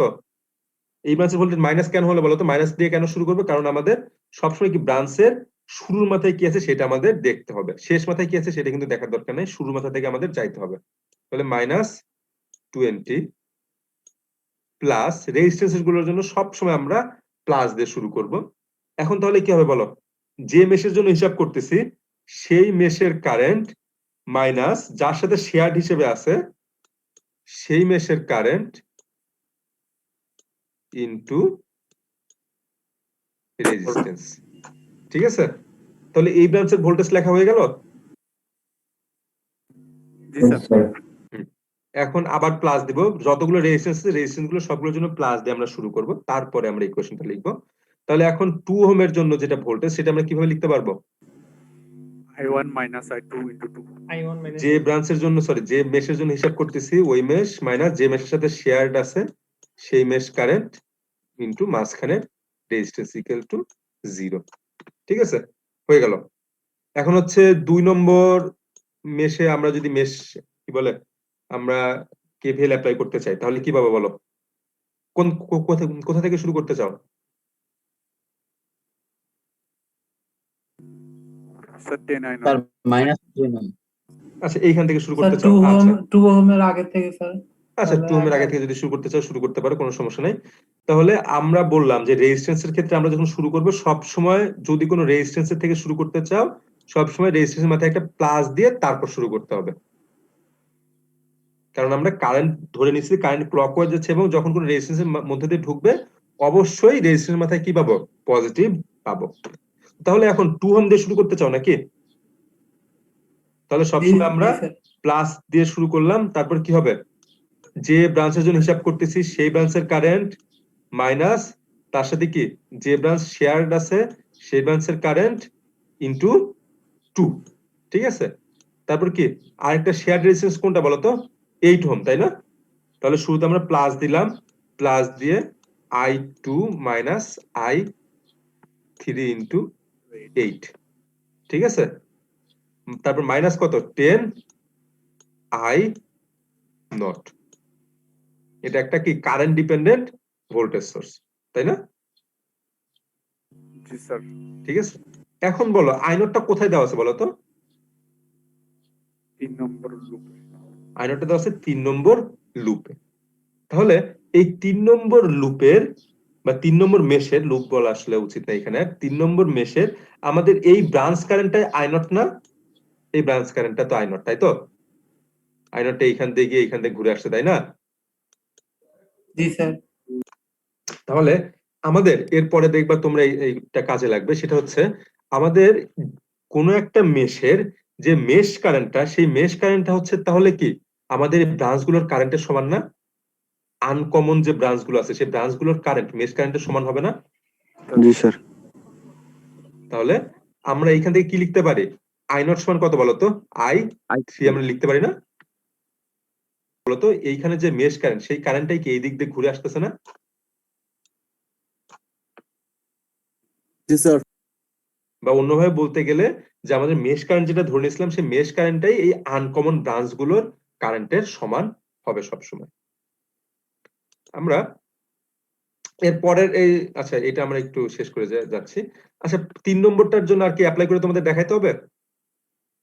6I3 প্লাস হচ্ছে 4I3 মাইনাস I1 প্লাস হচ্ছে 8I3 minus I 2 is equal to 0। তাহলে কি তিনটা ইকুয়েশন তিনটা আননোন, এখানে আইনোনটা ছিল, আইনোনটা আমরা i3 তে রিপ্লেস করে দেওয়ার ফলে তিনটা ইকুয়েশন তিনটা আননোন, সলভ করা যাবে না? জি স্যার। যাবে। সলভ করতে পারবো।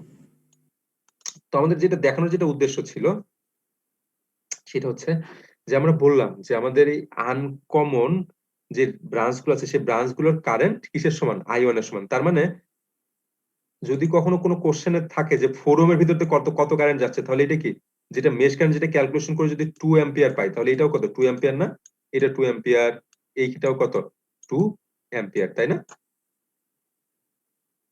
এটা যদি 3 অ্যাম্পিয়ার পাইতাম তাহলে কি আমাদের 9 ওহমের ভিতরে কত কারেন্ট যাচ্ছে বলতো, 3 অ্যাম্পিয়ার কারেন্ট যাচ্ছে এবং এই দিকে যাচ্ছে 3 অ্যাম্পিয়ারের ভিতরে কত কারেন্ট যাচ্ছে, 3 অ্যাম্পিয়ার যাচ্ছে এবং এই দিকে যাচ্ছে। এখন যদি বলে 2 অ্যাম্পিয়ারের সরি 12 ওহমের ভিতর দিয়ে কত কারেন্ট যাচ্ছে, ডিরেকশন এইভাবে দেওয়া থাকবে, সেই ক্ষেত্রে কিভাবে বের করা সম্ভব? 12 অ্যাম্পিয়ার। হুম 12 অ্যাম্পিয়ারই যাচ্ছে। 3 বিয়োগ 2 ইনটু 12। i2 মাইনাস i1 করে যেটা যাবে সেটা। শোনো, আমাদের এই পার্টিকুলার এইখানে তাহলে এই নোড থেকে এইদিকে কত কারেন্ট যাচ্ছে সেটা আমাদের বের করতে হবে, তাই না? তাহলে এই নোডে incoming current 2 ampere, outgoing current 3 ampere আমরা জানি। তাহলে কি কেসিএল অ্যাপ্লাই করলে আমরা পেয়ে যাব না? KCL আমরা কিন্তু কেসিএল অ্যাপ্লাই করলে কিন্তু আমরা পেয়ে যাব, কেসিএল অ্যাপ্লাই করলে আমরা পাবো, দেখবো যে এটা কত পাচ্ছি, -1 পাচ্ছি। তাহলে এই ধরনের যদি কোনো প্রবলেম থাকে যে পার্টিকুলার এরকম কমন কোন ব্রাঞ্চ কারেন্ট তোমাদের বের করতে বলছে, তাহলে সেই ক্ষেত্রে এই আনকমন ব্রাঞ্চ গুলোর কারেন্টটা মেশ কারেন্ট থেকে ডিরেক্ট ধরে নিয়ে তারপর এই মেশের এই ব্রাঞ্চের জন্য কেসিএল অ্যাপ্লাই করলে আমরা কমন ব্রাঞ্চ গুলোর জন্য কারেন্টটা ক্যালকুলেশন করতে পারবো। কিছু বুঝতে পারছো কথা? স্যার এইটা আরেকবার বললে ভালো। আচ্ছা দেখো, আমাদের এইখানে i1 i2 যে মেশ কারেন্ট গুলো আমরা ক্যালকুলেশন করলে সলভ করার পর কিছু একটা পাবো না? তো আমরা ধরলাম সেগুলো আমরা পাইলাম 2 অ্যাম্পিয়ার এবং 3 অ্যাম্পিয়ার। তো এইখান থেকে আমরা ডিসিশন নিতে পারবো যে এই মেশ কারেন্টটা বেসিক্যালি কিভাবে ঘুরতেছিল, তাই না? ঘুরতেছিল তার মানে কি, এই ব্রাঞ্চ দিয়ে ঘুরতেছিল না? Yes, sir. তাহলে এই ব্রাঞ্চের কত কারেন্ট পাওয়া যাবে, 2 অ্যাম্পিয়ার টোটালটা, এই যতটুকু হচ্ছে আনকমন যে অংশটুকু আছে, সিমিলারলি এইখানে যে আনকমন যে অংশটুকু আছে সেই কারেন্টটা হবে এই মেশ কারেন্টের সমান, ঠিক আছে? এইখান থেকে যদি কখনো তোমার কোশ্চেনে বলা থাকতো যে এইখানে হচ্ছে i0 আছে, এই i0টা কত বের করো, তাহলে এই i0টা বের করার জন্য প্রথমে হচ্ছে এই নোডের আমাদের হচ্ছে ইনকামিং কারেন্ট আউটগোয়িং কারেন্টটা আমরা মেশ কারেন্ট থেকে এইভাবে বের করে নিব, তারপরে আমরা কেসিএল অ্যাপ্লাই করব। যদি কেসিএল অ্যাপ্লাই করি তাহলে আমরা পাবো 2 is equal to i0 plus 3, তাহলে এখান থেকে আমরা পাবো i0 is equal to -1 ampere. Sir এদিকে ধরে নিয়ে দেখলে মাইনাস আসছে, তো ওদিকে -1 দিয়ে ওই কারেন্টটাই দেখাই দিলে, তার মানে যে ডিরেকশনটা ধরছো -1 পাওয়ার মানে হচ্ছে কারেন্টের ডিরেকশনটা ওইটা না, উল্টা দিকে কারেন্টটা ফ্লো করছে, এইটা ইন্ডিকেট করে, এছাড়া কিছু না। i3 টাই তো i0 i3 টাই i0, কারণ আমরা বললাম যে আনকমন যে অংশটুকুর কারেন্ট সে মেশ কারেন্টের সমান হবে, কমন অংশটুকুর কারেন্ট হবে এই পার্টিকুলার পয়েন্টে কেসিএল অ্যাপ্লাই করলে যেটা হবে ওইটা হচ্ছে কমন অংশটুকুর কারেন্ট আমরা পাবো। বুঝতে পারছো? আচ্ছা, তাহলে এইখানে আমরা দেখলাম যে আমাদের নোড অ্যানালাইসিসে ভোল্টেজ সোর্সের পজিশনটা কিভাবে আছে তার উপর নির্ভর করে নোড অ্যানালাইসিসের কি আমাদের কন্ডিশন গুলো চেঞ্জ হচ্ছিল, তাই না? এখন তাহলে মেশ অ্যানালাইসিসের ক্ষেত্রে তাহলে কি আমাদের কোন সোর্সটা দেখতে হবে বলতো? আলটিমেটলি উল্টাটা দেখতে হবে না? নোড অ্যানালাইসিসের ক্ষেত্রে আমরা যেহেতু ভোল্টেজ সোর্সের পজিশনটা কোথায় আছে কিভাবে আছে এটা আমরা যাচাই বাছাই করে তারপর নোড অ্যানালাইসিসটা শুরু করছিলাম, তাহলে মেশ অ্যানালাইসিসের ক্ষেত্রে আমাদের কারেন্ট সোর্সটা কিভাবে আছে এইটা আমাদের দেখে মেশ অ্যানালাইসিসটা করতে হবে। দুই ভাবে কারেন্ট সোর্সটা থাকতে পারে। এখন আমরা বলে নেই আমাদের এর আগে নোড অ্যানালাইসিসের সময় ভোল্টেজ সোর্সের সাথে সিরিজে রেজিস্টার আছে কি নাই এইটা একটা ক্রাইটেরিয়া ছিল, কিন্তু কারেন্ট সোর্সের ক্ষেত্রে আমরা এইখানে কারেন্ট সোর্সের ক্ষেত্রে কারেন্ট সোর্সের সাথে সিরিজে রেজিস্ট্যান্স আছে কিনা এটার কোনো ইফেক্ট আমরা দেখব না, কারণ আমরা জানি কারেন্ট সোর্সের যখন আমরা ডেফিনেশন পড়ছিলাম তখন আমরা দেখছিলাম কারেন্ট সোর্সের থেকে কত কারেন্ট বের হবে এটা তার সাথে কত রেজিস্ট্যান্স আছে তার উপর কোনো কিছু নির্ভর করবে, কোনো কিছু কিন্তু নির্ভর করবে না।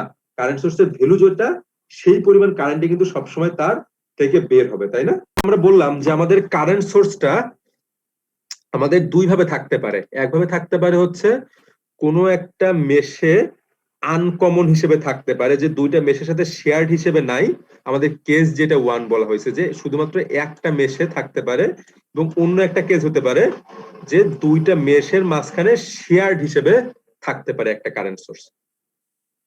তাহলে আমাদের শুরুর প্রবলেমটা আমরা বলি। তাহলে এইখানে আমাদের প্রথম কেস যেটা, এই কেসটাতে দেখো যে আমাদের এইখানে আমাদের কারেন্ট সোর্সটা অন্য কোনো ব্রাঞ্চের সাথে বা সরি অন্য কোনো মেশের সাথে কি শেয়ার্ড হিসেবে আছে নাকি একাই একটা মেশে আছে?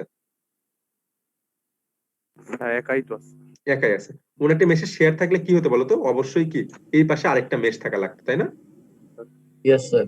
আচ্ছা, তাহলে এই ধরনের কেসে আমাদের প্রবলেমটা অনেক বেশি সহজ হয়ে গেছে। তাহলে এক্ষেত্রে আমাদের যেটা করতে হবে, তাহলে কিছুক্ষণ আগেই আমরা বললাম যে এই আনকমন যে ব্রাঞ্চটুকু যে আছে, এই ব্রাঞ্চটুকুর কারেন্ট কিসের সমান হবে বলতো সবসময়? সমান স্যার। মেশ কারেন্টের সমান। I2 সমান। মেশ কারেন্টের সমান, তাই তো? এটা আমরা বলছিলাম যে মেশ কারেন্ট I2 সমান হচ্ছে এইখানে কি পরিমাণ কারেন্ট ফ্লো করতেছে তার সমান। এখন কথা হচ্ছে যে আমরা কারেন্ট সোর্সের ডেফিনেশন থেকে কি জানি বলতো? কারেন্ট সোর্সটা যেখানে লাগানো থাকবে এবং তার সাথে কোনো সিরিজ রেজিস্ট্যান্স থাকুক বা না থাকুক, এইখান থেকে সবসময় কত অ্যাম্পিয়ার কারেন্ট বের হবে বলতো? 5 অ্যাম্পিয়ার। এইখান 5 থেকে amperes। সবসময় কি 5 অ্যাম্পিয়ার কারেন্টটাই বের হবে। তাহলে আলটিমেটলি এইখানের কারেন্টটা, এই আনকমন ব্রাঞ্চের কারেন্টটা কত বলতো? 5 অ্যাম্পিয়ার না? জি স্যার। আনকমন ব্রাঞ্চের কারেন্টটা 5 অ্যাম্পিয়ার। তাহলে আমরা কিছুক্ষণ আগেই বললাম যে আনকমন ব্রাঞ্চের কারেন্ট এবং মেশ কারেন্ট সমান। আবার মেশ কারেন্ট জানলে সেখান থেকে আনকমন ব্রাঞ্চের কারেন্টটা বের করতে পারি, বা আনকমন ব্রাঞ্চের কারেন্টটা জানলে আমরা সেখান থেকে মেশ কারেন্টটা আমরা বের করতে পারি। তাহলে এইখান থেকে I2 এর ভ্যালুটা আমরা বের করতে পারবো। I2 এর ভ্যালুটা কত হবে? 5 amperes। 5 অ্যাম্পিয়ার। অ্যাম্পিয়ার। এখন বলো মাইনাস হবে না প্লাস হবে বলো তো? এটা মাইনাস হবে স্যার, কারণ দুইটা ডিরেকশন minus যদি হবে। একই দিকে থাকতো, যদি কারেন্ট সোর্সের ডিরেকশন যদি এই দিকে দেওয়া থাকতো বা কারেন্টটা যদি এই দিকে বের হচ্ছে, তাহলে আমরা বলতে পারতাম মেশ কারেন্ট এবং কারেন্ট সোর্সের কারেন্টটা একই দিকে, তার মানে ধরাটা ঠিকই আছে। কিন্তু আসলে কি দেখতেছি আমরা?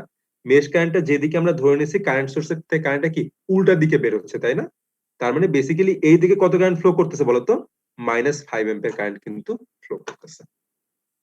তার মানে সহজভাবে বলতে গেলে যদি আমরা দেখি যে মেশ কারেন্টের ডিরেকশন এবং আমাদের এই যে ব্রাঞ্চ কারেন্টের কারেন্ট সোর্সের ডিরেকশন দুটো যদি অপোজিট দিকে থাকে, তাহলে সিম্পলি মেশ কারেন্টের সামনে একটা মাইনাস দিয়ে দিলেই হয়ে যাবে।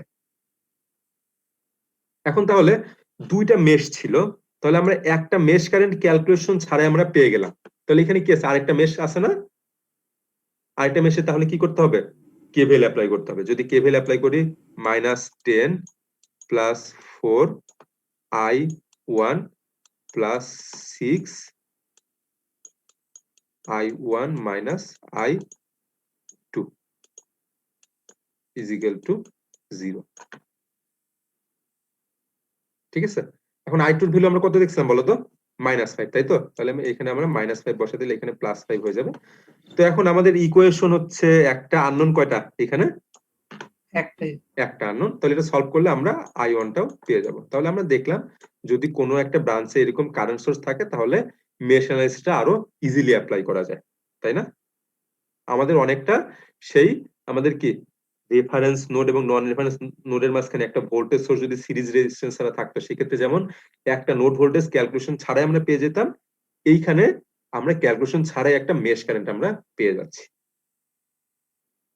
কিছু বুঝছো? জি স্যার। জি স্যার, বুঝছি স্যার।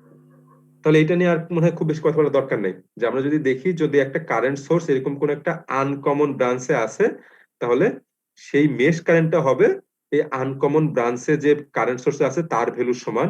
দুটো দিকে একই দিকে ধরা হয়ে থাকে, তাহলে দুইটা কারেন্টের পোলারিটি চেঞ্জ হবে না। কিন্তু যদি অপোজিট দিকে থাকে, তাহলে এই মেশ কারেন্টটা হবে এখানে যে কারেন্টটা দেওয়া আছে তার সাথে একটা মাইনাস দিয়ে গুণ করে। তাহলে ওইটা একটা মেশ কারেন্ট হয়ে গেল। তারপরে বাকি যে কয়টা মেশ আছে, বাকি মেশগুলোর জন্য আমরা কি কেভিএল অ্যাপ্লাই করব, তারপরে আগের মতো আমরা ক্যালকুলেশন করব। ঠিক আছে? বুঝতে পারছো? আচ্ছা, আমাদের এখনো যেহেতু সময় আছে, আমরা সুপার মেশটাও শেষ করে দিই আজকে। আচ্ছা, এরপরে আমাদের সেকেন্ড যেটা কেস ছিল, এই কেসটা হচ্ছে আমরা যেটা বলতেছি, এর আগে যেমন আমরা দেখছিলাম বলতো যে দুইটা নোডের মাঝখানে আমাদের একটা ভোল্টেজ সোর্স থাকলে সেটাকে আমরা কি সুপার নোড বলছিলাম, তাই না? এখন হচ্ছে আমাদের দুইটা মেশের মাঝখানে একটা যদি কারেন্ট সোর্স থাকে তাহলে সেই দুইটা মেশকে আমরা একসাথে মিলায় আমরা সুপার মেশ বলবো।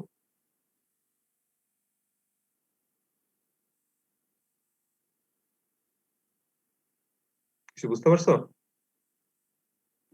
জি স্যার। চিত্র দেখালে আর একটু ভালো বুঝতে হবে। দেখো আমাদের এইখানে আমরা এই একটা মেশ, এইটা একটা মেশ, দুইটা মেশের মাঝখানে কি কমন একটা কারেন্ট সোর্স আছে না? জি স্যার। তাহলে এই কমন কারেন্ট সোর্স এবং কারেন্ট সোর্সের সাথে সিরিজে যা থাকবে সবগুলো মিলায়া দুইটা অংশ একসাথে বাদ দিয়ে আমরা এরকম একটা সুপার মেশ আমরা ফর্ম করতে পারি। এর আগে আমাদের না থাকলেও হতো স্যার। হ্যাঁ বুঝি নাই কি মানে স্যার মানে কারেন্ট সোর্সের সাথে তো রেজিস্ট্যান্স আছে, ওটা এইটা না থাকলে হতো, যদি এটা এটা যদি এরকম যদি কি ডিরেক্ট যদি 6 অ্যাম্পিয়ার হতো তাহলে এর ইফেক্টটা এরকমই থাকতো সেম। আমরা নোড অ্যানালাইসিসের ক্ষেত্রে সুপার নোড যখন বলছিলাম তখন কি বলছিলাম বলতো, ভোল্টেজ সোর্সের সাথে প্যারালাল যাই থাকুক না কেন তার কোনো ইফেক্ট নাই, আমরা বলছিলাম না? জি স্যার। মনে পড়ে ভোল্টেজ সোর্সের ক্ষেত্রে যখন সুপার নোড যখন পড়ছিলাম, সুপার নোডের ক্ষেত্রে আমরা যখন দেখলাম ভোল্টেজ সোর্সের সাথে প্যারালালে যাই থাকুক না কেন তার ইফেক্টটা সার্কিটের ক্যালকুলেশনে কোনো কিছু পড়ে না। সিমিলারলি আমাদের এইখানে মেশ অ্যানালাইসিসে আমাদের এইখানে সুপার নোডের ক্ষেত্রে এই কারেন্ট সোর্সের সাথে যে রেজিস্ট্যান্স আছে এই রেজিস্ট্যান্সের কোনো ইফেক্ট আমাদের পড়বে না। কারণটা হচ্ছে এইখানে কত ওহম রেজিস্ট্যান্স আছে তার উপর ভিত্তি করে কি কারেন্টের ভ্যালু কম বেশি হবে কখনো? না স্যার। কারেন্টের ভ্যালু কিন্তু কম বেশি হবে না, কারেন্ট সবসময় এখানে 6 অ্যাম্পিয়ারই থাকবে। তাহলে সুপার নোডের ক্ষেত্রে আমরা কি করছিলাম বলতো, যে দুইটা নোডে একসাথে আমরা কি কেসিএল অ্যাপ্লাই করছিলাম, তাই না? কেসিএল অ্যাপ্লাই করছিলাম। এখন আমাদের সুপার মেশের ক্ষেত্রে আমাদের কি করতে হবে, একসাথে টোটাল লুপটাতে কেভিএল অ্যাপ্লাই করতে হবে। এখন এই কেভিএল অ্যাপ্লাই করার সময় আমাদের দেখতে হবে যে রেজিস্ট্যান্স গুলো মেশ 1 এ ছিল সেই রেজিস্ট্যান্স গুলোর ভোল্টেজটা বের করার জন্য I1 ইউজ করতে হবে, যে রেজিস্ট্যান্স গুলো মেশ 2 এর আন্ডারে ছিল সেই রেজিস্ট্যান্স গুলোর ভোল্টেজ বের করার জন্য I2 অ্যাপ্লাই করতে হবে। কথা বুঝতে পারছো কিছু? তাহলে আমরা এখানে একটা ইনভিজিবল একটা লাইন আমরা ড্র করে নিতে পারি না? একটা লাইন এমনিতে কিন্তু আমরা একটা ড্র করে নিতে পারি। এখন আমরা বললাম যে দুইটা মেশে আমরা একসাথে কেভিএল অ্যাপ্লাই করব, তাহলে এইখান থেকে ঘুরে টোটালটা ঘুরে এইখানে আমাদের আসতে হবে। তো যদি আমরা আসতে চাই তাহলে কি পাবো বলো, -20, তাই তো? জি স্যার। -20, তারপর আমরা কি পাবো? 6I1 আমরা বললাম প্লাস 6। এটা হচ্ছে যে মেশের আন্ডারে আছে বা যে মেশ কারেন্টের আন্ডারে আছে সেই কারেন্টে ইউজ করতে হবে। তারপর প্লাস প্লাস দিয়ে কি এখানে কি আছে 10, তাই তো? 10I2 প্লাস কত 4I2 ইকুয়াল টু কত 0। তাহলে আমরা এখানে দেখতেছি আমরা একটা কারেন্টের ইকুয়েশন পাইলাম, এখানে আননোন আছে দুইটা, তাহলে একটা ইকুয়েশন দুইটা আননোন, এটা সলভ করা যাবে? না স্যার। যাবে না। তাহলে আমাদের এখন যেটা পরবর্তী ধাপ যেটা সেটা হচ্ছে নোড অ্যানালাইসিসের সাথে আমরা বারবার এই জিনিসটা টেনে নিয়ে আসতেছি কারণ দুইটা জাস্ট একে অন্যের পরিপূরক আমরা বলতে পারি বা সম্পূরক আমরা বলতে পারি। নোড অ্যানালাইসিসের ক্ষেত্রে আমরা কি দেখছিলাম যে এইভাবে সুপার নোড অ্যাপ্লাই করার পরে কেসিএল অ্যাপ্লাই করার পরে কি কেভিএল অ্যাপ্লাই করতে হয়েছিল না, একটা লুপ ফর্ম করে? জি স্যার। এইখানে তাহলে তার সম্পূরক যেটা আছে তাহলে কি কেসিএল অ্যাপ্লাই করতে হবে, তাই না? তাহলে কেসিএল কোথায় অ্যাপ্লাই করতে হবে? এই যে কমন যেটা ব্রাঞ্চ ছিল এই কমন ব্রাঞ্চের যে নোড যেটা পয়েন্ট আছে এই পয়েন্টে কেসিএল অ্যাপ্লাই করতে হবে। তো এটা উপরে অ্যাপ্লাই করতে পারো, নিচেও অ্যাপ্লাই করতে পারো, যেদিকে অ্যাপ্লাই করা সহজ সেদিকে অ্যাপ্লাই করলেই হয়ে যাবে। এখন কোথায় অ্যাপ্লাই করবা? নিচে তো ডিরেকশন দেওয়া আছে, এদিকে ফেলে করি। আচ্ছা আমরা উপর দিকে ডিরেকশন ধরে নিয়েও করতে পারি। তাহলে এই দিক বরাবর কোন কারেন্টটা যাচ্ছে বলতো? I1 কারেন্টটা এই ব্রাঞ্চ, আমরা বললাম যে কি মেশ কারেন্ট এবং আনকমন ব্রাঞ্চ কারেন্ট সেম, তাই তো? তাহলে I2 টা এটা, তার মানে এই কারেন্টটা কত I2, এটা আমরা বলতে পারি, তাই না? এবং এইখানে হচ্ছে 6 অ্যাম্পিয়ারটা উপরের দিকে যাচ্ছে। তাহলে আমরা যদি কেসিএল অ্যাপ্লাই করি তাহলে আমরা কি পাবো? I1 plus 6 is equal to I2, ঠিক আছে?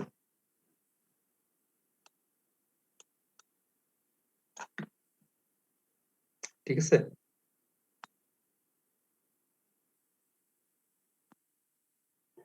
বুঝতে পারছো? তাহলে আমাদের এখানে কি দুইটা ইকুয়েশন, দুইটা আননোন, তাহলে এখন সলভ করা যাবে না? এটা জি স্যার। ইজিলি সলভ করা যাবে। কি আজকে একটু স্যার বেশি সেকেন্ড ফাস্ট হয়ে গেল ইকুয়েশন নাকি? স্যার, হ্যাঁ, বুঝে নেই, বলো। Second equation second sir, equation second আমরা ইকুয়েশন বললাম, শোনো আমাদের ধাপগুলো আমরা বলি না। ধাপটা হচ্ছে প্রথমে কি দুইটা মেশ একসাথে আমরা কেভিএল অ্যাপ্লাই করব, দুইটা মেশে একসাথে কেভিএল অ্যাপ্লাই করার পর, এবং কেভিএল অ্যাপ্লাই করার সময় এখানে মাঝখানে কিছু নেই, এইভাবে আমরা কেভিএল অ্যাপ্লাই করব। অ্যাপ্লাই করা শেষ হলে তারপর আমরা দেখবো যে কি একটা ইকুয়েশন সবসময় কম আছে।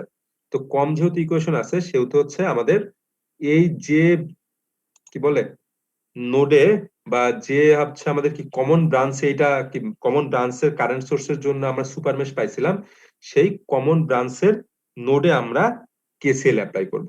তো কেসিএল অ্যাপ্লাই করতে হলে আমাদের কি একটা নোড ধরতে হয়, নোডে কি কি কারেন্ট আসছে, কি কারেন্ট যাচ্ছে সেটা ধরতে হয়। এদিকে কারেন্ট কত, 6 অ্যাম্পিয়ার কারেন্ট এদিকে যাচ্ছে না? কারেন্ট সোর্সের কারেন্টে সবসময় একটা ব্রাঞ্চের কনস্ট্যান্ট কারেন্ট। কোন একটা ব্রাঞ্চের কারেন্ট সোর্স থাকলে সেই ব্রাঞ্চের কারেন্টের কোনো কিছু চিন্তা ছাড়াই আমরা বলে দিতে পারি 6 অ্যাম্পিয়ার কারেন্ট আমরা বলে দিতে পারবো। এখন এই দিক বরাবর কত কারেন্ট আসতেছে, এটা হচ্ছে আমরা পাবো হচ্ছে I1 থেকে, কারণ I1 টা এইভাবে ঘুরতেছে, তার মানে কি টোটাল টুকুর কারেন্ট হচ্ছে I1, I2 টা এইভাবে ঘুরতেছে, তার মানে আনকমন টোটাল টুকুর কারেন্ট হচ্ছে I2। এখন কেসিএল অ্যাপ্লাই করতে পারবো না? জি স্যার, জি স্যার, এখন বুঝতে আচ্ছা পারছি। আচ্ছা, এইটাই ছিল। Thank you sir. আচ্ছা, আমাদের নাকি মেশ অ্যানালাইসিস আছে, তাহলে বিকালে কি আর ক্লাস নেওয়ার দরকার আছে আজকে? তো আসলে সিলেবাস না স্যার। ছিল। আচ্ছা, তাহলে তোমরা পরে একটা ম্যাথ আছে, এটা একটু তোমরা নিজেরা দেখে নিও, আর যদি না হয় আমরা নেক্সট দিন, যেহেতু তোমাদের সাথে সিটি আছে, আমরা সিটি নিব হয়তো বা কি বলে, সামনে রোববার সিটি ছিল, এটা আমরা রোববার না নিয়ে আমরা নেক্সট বুধবার অথবা নেক্সট শনিবার আমরা নিব, ঠিক আছে? তো ওই দিন যদি কোনো প্রবলেম থাকে আমরা সিটির আগে অথবা সিটির পরে এগুলো নিয়ে আমরা আরেক দফা আলোচনা করব, ঠিক আছে? সিটির সিলেবাসটা কি স্যার? আচ্ছা, সিটির সিলেবাসটা তোমরা তাহলে আমাদের কি নোড অ্যানালাইসিস এবং মেশ অ্যানালাইসিস যেটা বাকি ছিল, এইটা দুইটার উপরে। জি স্যার, আচ্ছা। এটা ভালো হবে। আচ্ছা, তো এখন দেখো লাস্ট আরেকটা স্লাইড, আমাদের শেষ স্লাইডটা। এখন হচ্ছে আমরা নোড অ্যানালাইসিস দেখলাম, মেশ অ্যানালাইসিস দেখলাম। নোড অ্যানালাইসিস অ্যাপ্লাই করব, কোথায় মেশ অ্যানালাইসিস অ্যাপ্লাই করব, ঠিক আছে? এটা এখানে দেখবা কিছু পয়েন্ট দেওয়া আছে। তো সহজভাবে বলতে গেলে আমরা কিছুক্ষণ আগেই দেখলাম যে আমাদের সুপার মেশ বা সার্কিটে যদি কারেন্ট সোর্স বেশি থাকে তাহলে কোনটা বেশি অ্যাপ্লাই করার সুবিধা বলো তো? Node analysis, sorry, mesh analysis ক্যালকুলেশনটা অনেক কমে যাচ্ছে না? সার্কিটে কারেন্ট সোর্স থাকলে আমরা দেখলাম যে একটা ইকুয়েশন ক্যালকুলেশনই করতে হয় না, সুপার মেশ থাকলেও ইজিলি আমরা ক্যালকুলেশন করে ফেলতে পারি। তাহলে সার্কিটে যদি কারেন্ট সোর্স বেশি থাকে সেক্ষেত্রে আমরা মেশ অ্যানালাইসিসটা ইউজ করা বেশি সুবিধাজনক। সার্কিটে যদি ভোল্টেজ সোর্সটা বেশি থাকে সেক্ষেত্রে নোড অ্যানালাইসিসটা ইউজ করা বেশি সুবিধাজনক। এরপরে আমাদের আরেকটা তো কমন একটাই যে না, যদি আমরা নোড এবং মেশ গুণে দেখি যে মেশের সংখ্যা বেশি নোডের সংখ্যা কম, তাহলে কোনটা ইউজ করা বেশি সুবিধাজনক বলতো? যেটার সংখ্যা কম সেটা ইউজ করা সুবিধাজনক না? কারণ Yes, যদি sir. নোড থাকে 4টা, মেশ থাকে 2টা, তাহলে কি হবে বলতো? মেশ ইকুয়েশন পাবো শুধুমাত্র 2টা, নোড ইকুয়েশন হয়ে যাবে কয়টা? 5টা। 5টা ইকুয়েশন সলভ করা বেশি সহজ নাকি 2টা ইকুয়েশন সলভ করা বেশি সহজ? দুইটা স্যার। অবশ্যই 2টা ইকুয়েশন সলভ করা বেশি সহজ। এই জন্য লেস নাম্বার যেটা থাকবে, যদি লেস নাম্বার অফ নোড থাকে তাহলে নোড অ্যানালাইসিসটা ইউজ করা বেশি অ্যাডভান্টেজেস, যদি লেস নাম্বার অফ মেশ থাকে তাহলে মেশ অ্যানালাইসিসটা ইউজ করা বেশি সুবিধাজনক। এটা গেল। আর হচ্ছে আমরা কিছুক্ষণ আগেই দেখলাম যে আমরা নোড অ্যানালাইসিস থেকে আলটিমেটলি কি পাই? নোড ভোল্টেজ গুলো পাই। মেশ অ্যানালাইসিস থেকে আলটিমেটলি আমরা মেশ বা ব্রাঞ্চ কারেন্ট গুলো পাই, তাই তো? তো তাহলে যদি তোমাদের পার্টিকুলার ম্যাথে যদি দেখো যে নোড এবং ব্রাঞ্চের, সরি, নোড এবং মেশের সংখ্যা সমান, তারপরে যদি বলা হয় যে না ঠিক আছে এই ভোল্টেজটা বের করো, তাহলে বলা যাচ্ছে কি নোড অ্যানালাইসিসটা ইউজ করা সুবিধাজনক। যদি বলে না কোনো একটা কারেন্ট বের করো, তাহলে মেশ অ্যানালাইসিসটা ইউজ করা সুবিধাজনক, ঠিক আছে? এটা এখানে কিছু দেওয়া আছে, তোমরা এটা একটু পড়ে নিও। পড়ে নেওয়ার পরে তোমরা ম্যাথ করতে থাকলে নিজেরাই বুঝতে পারবে যে কোথায় কোনটা ইউজ করা সুবিধাজনক, ঠিক আছে? আচ্ছা, তাহলে আসলে আজকে আমাদের বিকালে যে ক্লাসটুকু নেওয়ার কথা ছিল সেটা আমরা এখানে মোটামুটি কভার হয়ে গেছে, বুঝতে পারছো? তোমাদের যে অ্যাসাইনমেন্ট দেওয়া আছে এখানে কিছু লেখা আছে, তোমরা ওইটা করতে থাকো। যদি কোনো সমস্যা হয় আমাদের সিটির আগে তোমরা জানাবে, আমরা যে কোনো একটা দিন না হয় আবার একটু সময় দিতে পারবো এইগুলো নিয়ে আলোচনা করার জন্য, যদি সিটির আগে যদি দরকার হয়। ঠিক আছে? স্যার তাহলে আজকে বিকালে ক্লাস হবে না? না না, বিকালে ক্লাসও হচ্ছে না, ল্যাবও আমরা দেখি, যদি ল্যাব হয় তোমাদের জানাই দেবো, ল্যাব না হওয়ার সম্ভাবনাই বেশি। ঠিক আছে? জি স্যার। আচ্ছা ঠিক আছে, তাহলে ভালো থাকো সবাই। আর তোমাদের সাথে আপাতত তাহলে পাইনি। সিটির মার্ক তো তোমাদের দিয়ে দেওয়া হয়েছে, মেইল করা হয়েছে তো তোমাদের? স্যার কয়েকজনে কেন স্যার মেল আসেনি, বেশ কয়েকজনের স্যার। আচ্ছা ঠিক আছে, তাহলে ওইটা জেনারেলাইজড আমি সবার জন্য আপলোড করে দিব না। ঠিক আছে?